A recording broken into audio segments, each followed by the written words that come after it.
Yoga family, Larissa Shanti here with Shanti Moves, and today we're going over Camel Pose, aka Ustrasana. So Camel Pose is a beautiful heart opener where we work on spinal extension, so it's a back bend. And when we work on our back bends, it is very important to go one step at a time. Take it easy. No need to rush into the pose. So I'm gonna give you lots of modifications. We're gonna do a little bit of a warm-up before we get into the full pose. So if you'd like to learn Camel Pose with me today, let's get down to that mat.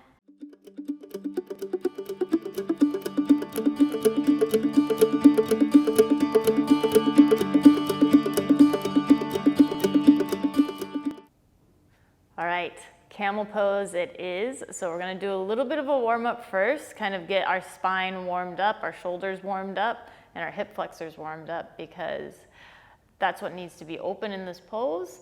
And like I said, with back bends, you wanna take it nice and slow. So warming ourselves up instead of going straight into the pose. Well, let's go. All right, so come to your tabletop. Hands are underneath your shoulders. Knees are underneath your hips at hip width distance. When you're ready, on your inhale, start to drop the belly down, open up the heart, and then lift the head. And on your exhale, start to tuck your tailbone, round all the way up through the spine, letting the head drop last. Inhale as you drop that belly, nice and slow, feeling one vertebrae move at a time, lifting the heart, lifting the head. Exhale, tucking the tailbone again, trying to feel every little vertebrae move as you roll up the spine, letting that head drop last. Maybe spend a moment here at the top of our cat, pressing our hands down into the earth, reaching that heart up towards the sky, feeling in between the shoulder blades, engagement in the outer armpits, serratus, and then dropping it back down to a tabletop. From here, start to slide your hands forward, nice and slow, and then begin to melt your heart down towards the earth, keeping your hips stacked over your knees, so you're coming into a puppy pose. If this is too intense on the lower back, you can always start to shift the hips towards the heels a little bit. And just try to take a few steady breaths here, kind of letting that spine open up. Opening up the armpits, grounding down through the palms and through the forehead.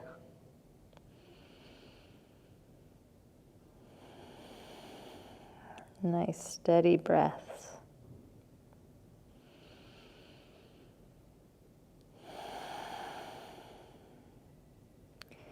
Beautiful. And start to slide forward, coming onto your forearms at first, and then dropping down onto your belly. You can take your feet a little bit wider, maybe out to the corners of the bottom of your mat, and then slide your elbows underneath the shoulders, coming into Sphinx pose. So press down into your elbows as you lift up through the crown of the head, shoulders, blades rolling down the back. And then maybe press the pubic bone down into the earth as you lengthen the tailbone down towards the feet. So it's kind of an active Sphinx pose here, keeping some engagement in the core. So notice this subtle engagement in your core here. It's like a soft hugging. And then when we get into our camel pose, see if you can find that same soft hugging sensation in the belly.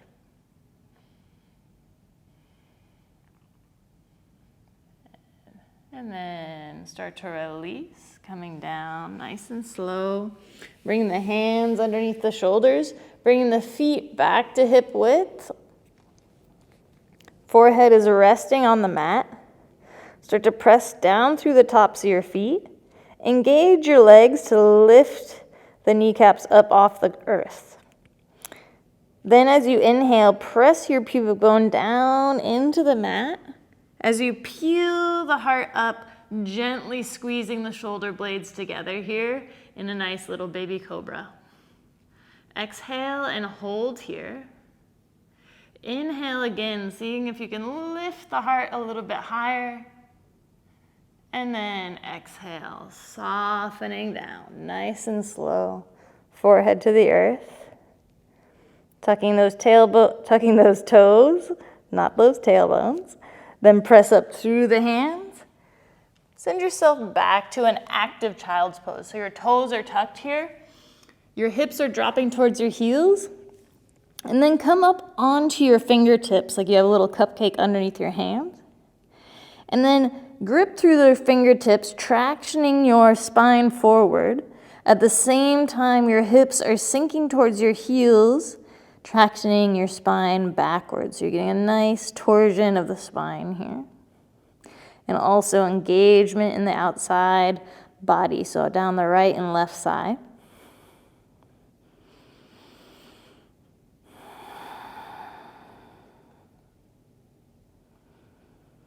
Good. And then on your inhale, drop your palms.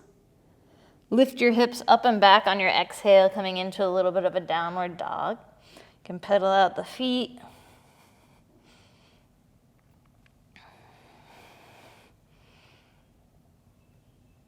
Good. And then soften the knees down, coming to sit on the heels. Beautiful. If you feel like you might want a little bit more of a warm-up, feel free to run through that again. But if you're ready to come with me into camel pose, let's go for it. So a little bit of a trick here, if you have sensitive knees, you can fold your mat in half, and that gives you a little bit of an extra cushion for your knees. Bring those knees on top. And then you want your hips stacked above your knees. And then you also want your heels in line with your knees. So if you find your foot coming in or out a little bit, try to bring it in the same line. Good. And then try to hug your thighs together here. Obviously, we're not bringing them together, but we're just hugging them in slightly. Lengthen up through the crown of the head. So we're getting nice and tall first, pressing down or grounding down through the knees, reaching up through the crown of the head like somebody's pulling you with a string. Good. And then just bring one hand behind the back here, placing the palm on the lower back, and like your fingers are going into that invisible pocket on your leggings. Other hand behind the back, palm down, fingers going down into that invisible pocket. And then start to send the hips forward as you drop the heart back slightly. Your elbows are hugging in together, not super strong, but a gentle hugging in like we do in our cobra. And then your chin can stay tucked to your chest here, or you can drop it back. Don't go all the way because that's going to compress the back side of the neck. So just lifting the chin up, gaze is kind of up at an angle. But if that feels too much of a strain on your neck, then just keep the chin tucked towards the chest. And gently release. Come to sit back down on your knees. So that's camel step 1. Then we'll go to camel step 2. So camel step 2 is we're going to take our blocks, bring the blocks to the outsides of your heels. So again, making sure the legs are in line with the knees, and then the block is right next to the heel on the outside of either foot. Good. As you get ready, you ground down, you hug the thighs together, and it's kind of a gentle scooping of the tailbone as well. When you scoop the tailbone, you should feel a gentle hugging in of that belly button. That's the sensation we're going for here. And then on your inhale, you take the arms up and then back. Try to find the block, thumb on the outside, fingers on the inside. Hips are still pushing forward. You're still gently hugging and tucking that tailbone. Gentle engagement of the belly. Other hand comes up and back. Thumbs on the outside, fingers on the inside. And again, keeping that chin tucked to the chest or dropping it back, but not all the way. So your neck is a continuation of your spine, because if you drop it back, then you really compress those vital discs in the top part of your cervical spine. So keeping the neck nice and long. And if you've lost your breath here, then that may mean that you've gone a little bit too far, and maybe just hands on the lower back is where you're at with your camel pose. Good. To come out of this, we bring one hand to the lower back, then the other. Stronger engagement in the core and in the quads to pull yourself back up and sit back down. Beautiful. So take a moment when you're on your knees to literally let yourself relax. Sometimes it's instinctual to come into a child's pose, but just try to stay on the knees, and then at the very end, we'll do a counter pose that'll feel really nice. Good. All right, so camel pose number 3 is we come back, same position, onto the knees, hips are stacked above the knees, heels are in line with the knees, hugging those thighs in, tucking your toes here. So your heels are gonna become the blocks now. So toes are tucked, gentle scooping under with the tailbone, soft engagement of the belly. Inhale, right arm comes up, then start to drop it back, finding your heel. You can tent your fingertips or drop it all the way down, but again, we're still sending the hips forward, and then find the other hand down. Good. So trying to stay here, find the breath, keep that tailbone tucking, thighs are engaged, belly button or sternum is slightly engaged, and then chin is tucked to the chest or lengthening back but not collapsing. Find your breath. Inhale and exhale. Beautiful. To come out, one hand to the lower back, then the other, engaging the front side body, belly, quads, untuck those toes, sit onto the heels. Good. So take a little rest, let that spine relax, decompress. Maybe take a nice deep inhale and exhale. Wonderful. All right, so last step to Ustrasana, camel pose. Coming all the way up, same start. So hips over the knees, heels in line with the knees, engagement of the thighs, so hugging them together, tailbone is tucking, belly button hugging up and in. Inhale, take that right hand high. Your heart is lifting up and back. Good. Find the heel, and then the other hand comes up and back, finding the other heel. Continue to press those hips forward, lifting the heart up towards the sky. Chin can stay tucked or lengthen the back of the neck. Don't compress it. Good. On your inhale, bring the hand to the lower back, and then the other. Good. Come to sit down on your knees. Take that fold out of your mat.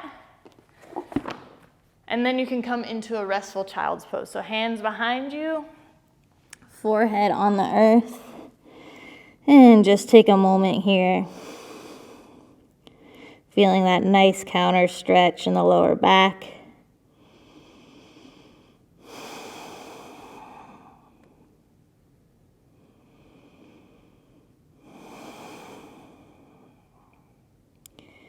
If you want, you can come to that more active child's pose.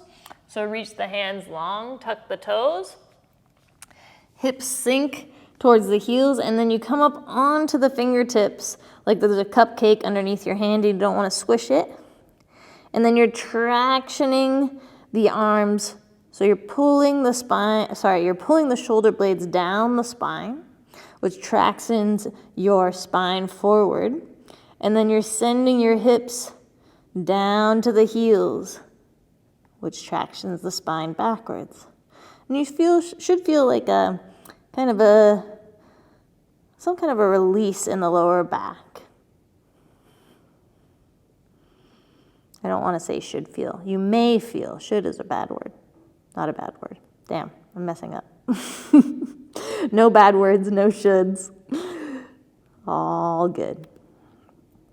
All right, release the hands, and then just come back to sit on the heels, so untuck those toes.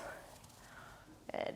So if you tried all those versions and none of them really felt right, or if you're feeling an extreme pinch in your lower back, maybe camel pose isn't where you're at yet. So an awesome pose to do instead is saddle pose. So you can stack 2 blocks or maybe more, maybe less, kind of gauging it for yourself.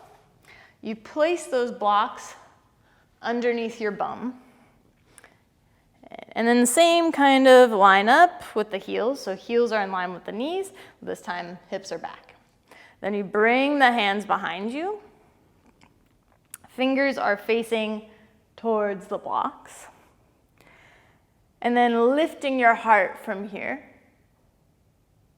If you want, you can try lifting the hips up slightly. Again, we're tucking the tailbone and hugging the thighs together. Chin is tucked to the chest, or lengthening the back of the neck, not collapsing. And then gently release back down and come up. So that's saddle pose. That's always an option to take instead of camel pose if maybe the back bend doesn't feel great to you yet, or maybe it's not accessible for whatever spinal injury you have. So I hope that was helpful. Please let me know if you have any questions. If this was a great video, if you enjoyed it, please give me a like, a subscribe. It always is so, so, so appreciated. Until next time, namaste. Camel pose is a beautiful heart opener. It is aka back bend. So in our back bends, we want to be really mindfulness? That's not a word.